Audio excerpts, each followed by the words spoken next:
Assalamualaikum warahmatullahi wabarakatuh. Shalom, Om Swastiastu, Namo Buddhaya, salam kebajikan bagi kita semua.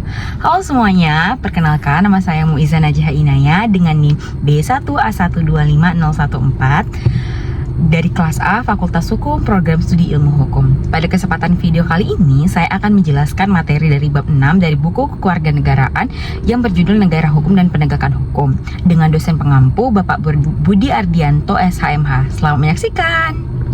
Saya akan menjelaskan pertama yaitu dengan bab 1, konsep dan ciri negara hukum.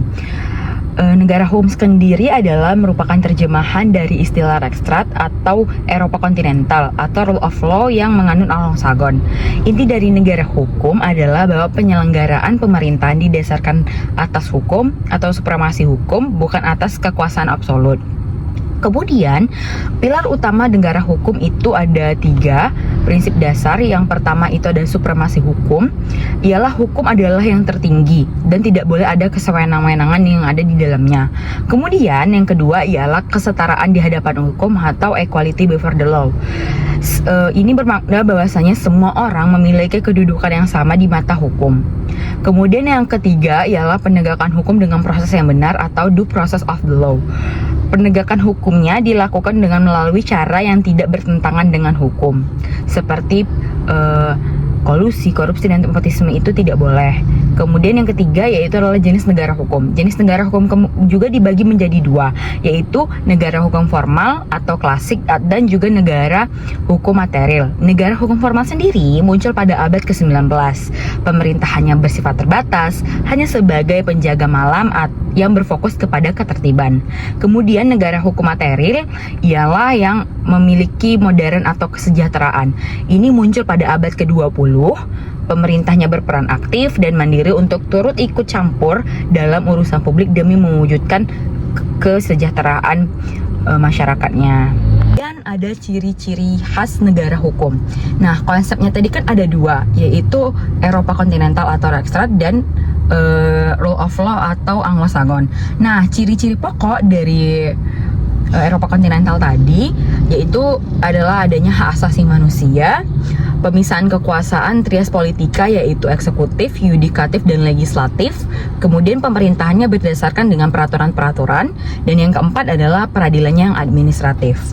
Kemudian rule of law atau yang Anglo-Saxon yaitu adalah supremasi hukum, kesamaan di hadapan hukum, dan juga terjaminnya hak-hak manusia dalam undang-undang. Kemudian di bab kedua kita akan membahas tentang negara hukum Indonesia. Di sini ada 2 poin, yaitu landasan yuridis dan perwujudan di Indonesia. Nah, di landasan yuridis ini Indonesia adalah negara hukum yang secara eksplisit tertuang dalam pasal 1 ayat 3 Undang-Undang Negara Republik Indonesia tahun 1945. Ketentuan ini memastikan Indonesia berdasarkan atas hukum, bukan atas kekuasaan. Kemudian perwujudan di Indonesia itu ada 2, yaitu sistem konstitusi dan juga hierarki peraturan. Sistem konstitusi, pemerintah Indonesia berdasarkan sistem konstitusi yaitu sebagai hukum dasar dan tidak bersifat absolutisme atau kekuasaan yang tidak terbatas. Kemudian hierarki peraturan. Hierarki peraturan di Indonesia menganut sistem hukum yang tersusun secara hierarkis atau asas legal order. Norma hukum yang tertinggi adalah Undang-Undang Dasar Negara Republik Indonesia tahun 1945. Sementara norma hukum yang bersumber pada Pancasila sebagai dasar negara dan menjadi landasan bagi seluruh tumpah darah Indonesia. Nah, selanjutnya di bab ketiga yaitu adalah penegakan hukum. Tujuan dan penegakan hukum ini menurut Jimli As-Sidiki, penegakan hukum berfungsi sebagai upaya untuk menegakkan norma-norma hukum secara nyata. Nah, penegakan hukum ini bertujuan untuk mewujudkan 3 tujuan. Yang pertama adalah kepastian hukum, keadilan, dan juga kemanfaatan.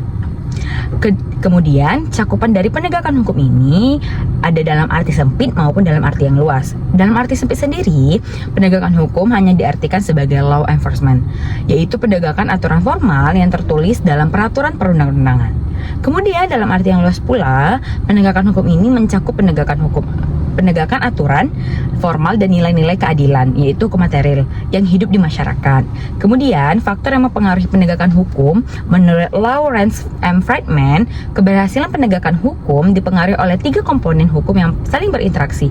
Pertama, substansi hukum meliputi aturan, norma, dan pola perilaku yang ada di dalam sistem. Kemudian yang kedua yaitu adalah struktur hukum. Struktur hukum meliputi lembaga, organisasi, dan aparatur penegak hukum seperti polisi, jaksa, maupun hakim. Kemudian budaya hukum yang meliputi gagasan, sikap, dan pandangan masyarakat terhadap hukum. Dan bab keempat yaitu aparatur penegak hukum di Indonesia. Nah, aparatur penegak hukum di Indonesia itu terbagi pula nih menjadi dua, yaitu institusi penegak hukum dan aparat penegak hukum. Institusi penegak hukum sendiri ialah kekuasaan kehakiman di Indonesia. Peradilan adalah pelaksana penegakan hukum dan keadilan berdasarkan Pancasila. Institusi utama yang meliputi ini adalah Mahkamah Agung dan Mahkamah Konstitusi. Mahkamah Agung sendiri yaitu adalah pengadilan negara tertinggi, membawahi 4 lingkungan peradilan, yaitu umum, agama, militer, dan tata usaha negara.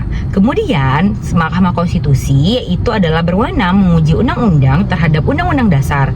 Nah, ini tuh juga bisa, MK juga bisa memutus sengketa kewenangan lembaga negara, pembubaran partai politik, hingga perselisihan hasil pemilu seperti yang terjadi di tahun 2024 kemarin.